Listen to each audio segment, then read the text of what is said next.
North Sikkim road update video তোমাদেরকে প্রত্যেকে স্বাগত। তোমরা ভালো করে জানো বিগত কদিন ধরে নর্থ সিকিমের উপর দিয়ে বা সিকিমের উপর দিয়ে কতটা প্রাকৃতিক বিপর্যয় গেছে। তো তোমরা দেখে বুঝতেই পারছো রাস্তার অবস্থা কিন্তু এখন খুবই খারাপ। রাস্তাটা কোথাও কোথাও পুরো ভেঙে রাস্তাটা ঝর্নার জল বা ঝর্নায় কিন্তু রাস্তা পুরো খেয়ে নিয়েছে। রাস্তার অংশ বলতে এখন কিন্তু কিছুই নেই। চলো তোমাদেরকে সামনে থেকে ঘুরিয়ে আনি দেখায় যে নর্থ সিকিমের উপর দিয়ে কতটা ঝড় বয়ে গেছে। এই ভিডিওটা দেখলে তোমরা কিন্তু বুঝতে পারবে। তো তোমরা তাড়াতাড়ি ভিডিও দেখার জন্য অবশ্যই চ্যানেলটাকে সাবস্ক্রাইব করে নাও এবং পাশে থাকা বেল আইকনটাকে প্রেস করে নাও। আর যারা ফেসবুক থেকে দেখছো তারা পেজটাকে লাইক ও ফলো করে নাও। নর্থ সিকিম সব থেকে কিন্তু বেশি ক্ষতিগ্রস্ত হয়েছে। নর্থ সিকিমের যে রাস্তাগুলো সেই রাস্তাগুলো এমনিতেই খারাপ ছিল, আরও প্রাকৃতিক বিপর্যয়ের পর কিন্তু নর্থ সিকিমের রাস্তা আরও খারাপ হচ্ছে। এর ফলে কিন্তু নর্থ সিকিমের লাচেন বলো গুরুদোমান লেক বলো কিন্তু খোলার কোনো চান্স নেই। লাচেন যাওয়ার রাস্তার কিন্তু অবস্থা খুবই খারাপ।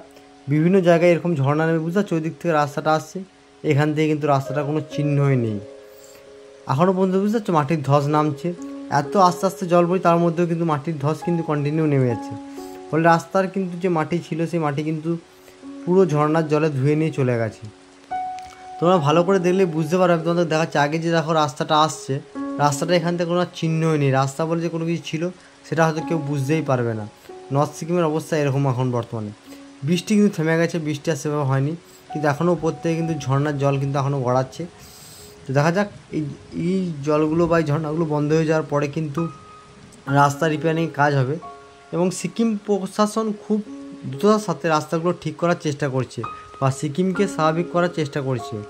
এই মুহূর্তে কিন্তু NH10 খুলে গেছে। তিস্তা বাজার রাস্তা হয়েও কিন্তু যেহেতু জল কমে গেছে, তিস্তা বাজার হয়ে দার্জিলিং খুলে গেছে এবং গ্যাংটকের রাস্তাও কিন্তু চালু হয়ে গেছে। তো গ্যাংটক থেকে এখন আসা যাচ্ছে, গ্যাংটক থেকে শিলিগুড়ি রুট কিন্তু এখন মোটামুটি চালু। নর্থ সিকিমের রাস্তা কিন্তু এখন টোটালিভাবে কিন্তু বন্ধ। দেখে বোঝা যাচ্ছে রাস্তার উপরে কী অবস্থা, মানে কতটা জল বয়ে গেছে, কতটা উপর থেকে পাথর বা নুড়ি নেমেছে তোমরা দেখলেই বুঝতে পারবে। এখন কিন্তু ওয়েদার খুবই ভালো, আকাশও পরিষ্কার। দেখো নিচে কতটা চলে গেছে। এই জায়গাটা রিপেয়ারিং করতে গেলে সময় লাগবে, এগুলো টাইম লাগবে। ফলে নর্থ সিকিম কিন্তু খুলতে আরও সময় লাগবে। যারা হয়তো ভাবছো যে পুজোর পরে গুরুদোমান লেক আসবে বা লাচেন আসবে, তাদেরকে বলে রাখি পুজোর সময় এত তাড়াতাড়ি যেহেতু এরপরে কিন্তু পাহাড়ে বর্ষা নেমে গেছে। পাহাড়ে যেহেতু বর্ষা নেমে গেছে এরপর কন্টিনিউ কিন্তু জল বৃষ্টি লেগেই থাকবে। ফলে পাহাড়ে কিন্তু ধস নামতেই থাকবে। আর বিশেষ করে বর্ষাকালে আমরা তোমাদেরকে বলবো যে পাহাড়টা কিন্তু অ্যাভয়েড করো। বর্ষাকালে পাহাড় না আসাটা আমার মনে হয় খুবই ভালো সিদ্ধান্ত। কারণ দেখে বুঝতে পারছো এই জায়গা দেখে বুঝতে পারছো কী অবস্থা। তোমরা যেদিকে তাকালে দেখলেই বুঝতে পারবে যে কতটা বেগে বা কতটা জোরে হয়তো ঝর্ণাগুলো নেমেছে এখানে। উপর থেকে কত বাড়ি বাড়ি পাথর গাছ সব কিছু নামিয়ে এনেছে। তো এই একটা প্রাকৃতিক বিপর্যয়ের জন্য আমি বলবো যে না আসাই ভালো।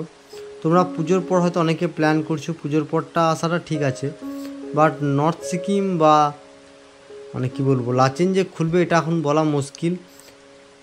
স্থানীয় বাসিন্দারা সবাই এখানে দেখছে যে রাস্তার কী অবস্থা বা কী ছিল। দেখতে পাচ্ছ রাস্তার উপর পিচের উপর কতটা মোটা আস্তরণ পড়ে গেছে, কাদা পাথর, উপর থেকে কত গাছের ডাল কত কিছু নেমে এসেছে। তোমরা দেখেই বুঝতে পারবে যে কি ভয়ানক পরিস্থিতি গেছে এই 15-16 তারিখ করে। তো আজকে অলরেডি 18 তারিখ, এখন কিন্তু অনেকটাই স্বাভাবিক রয়েছে। বৃষ্টি যেহেতু কমে গেছে এখন অনেকটাই স্বাভাবিক হয়েছে। অলরেডি কিন্তু প্রশাসনের বিভিন্ন জায়গায় কিন্তু কাজ শুরু হয়ে গেছে। আমরা যে খবরটা পাচ্ছি বিভিন্ন জায়গায় কিন্তু রাস্তায় কাজ মেরামতি চলছে। আশা করি এটাও হয়তো খুব তাড়াতাড়ি শুরু হয়ে যাবে। তো তোমরা কে কোথা থেকে ভিডিওটা দেখছো প্লিজ একটু কমেন্ট করে জানিও। আর তোমরা সিকিমের কোথাকার ভিডিও দেখতে চাইছো সেটাও জানিও। দেখতে পাচ্ছ এই জায়গাটা অলরেডি কিন্তু কাজ শুরু হয়ে গেছে, অলরেডি জেসিবি মেশিন চলে এসছে। অলরেডি কিন্তু এখনও ঝর্ণা এই জায়গাটাতে বইছে, কিন্তু রাস্তার কাজও কিন্তু শুরু হয়ে গেছে। আমি তোমাদেরকে একটা কথা বললাম যে সিকিম গভর্নমেন্ট বা সিকিম প্রশাসন কিন্তু খুব দ্রুততার সাথে রাস্তাগুলো মেরামতির কাজ চেষ্টা করছে, কিন্তু প্রাকৃতিক বিপর্যয় কখনো বলে আসে না। কারণ কখন কোন জায়গায় উপর দিয়ে কী ঝড় বয়ে যাবে সেটা কেউই বলতে পারে না। হ্যাঁ, তবে কিন্তু প্রশাসন কিন্তু খুব দ্রুততার সাথে কাজ করা শুরু করে দিয়েছে। আশা করছি খুব তাড়াতাড়ি রাস্তাগুলোকে আবার নতুন করে তৈরি করার একটা চেষ্টা চলবে। বিশেষ করে লোকাল মানুষের জন্য কিন্তু লাচেন খুলে দেওয়ার একটা স্বাভাবিক করার চেষ্টা করছে। কারণ দেখো লোকাল মানুষের জন্য কিন্তু লাচেন বরাবরই খোলা, একমাত্র ট্যুরিস্টদের জন্য কিন্তু লাচেন বন্ধ ছিল।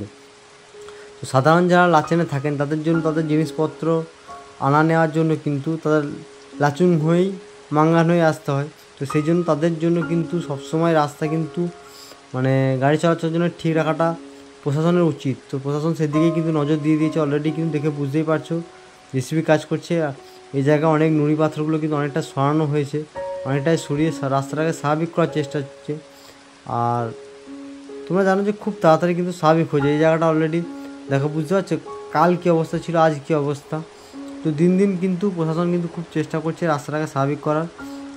দেখা যাক কত তাড়াতাড়ি প্রশাসন এই রাস্তাগুলোকে স্বাভাবিক করতে পারে। হ্যাঁ, তোমরা কিন্তু এখন সিকিম এলে পেলিং সাইডে ঘুরতে পারো, ইস্ট সিকিম ঘুরতে পারো। ইস্ট সিকিম মোটামুটি স্বাভাবিক আছে, ইস্ট সিকিমে সেরকম অতটা বিপর্যয় হয়নি। ইস্ট সিকিম ঘুরতে পারো এবং পেলিং সাইডে তোমরা রাবাংলা সাইডে ঘুরতে পারো।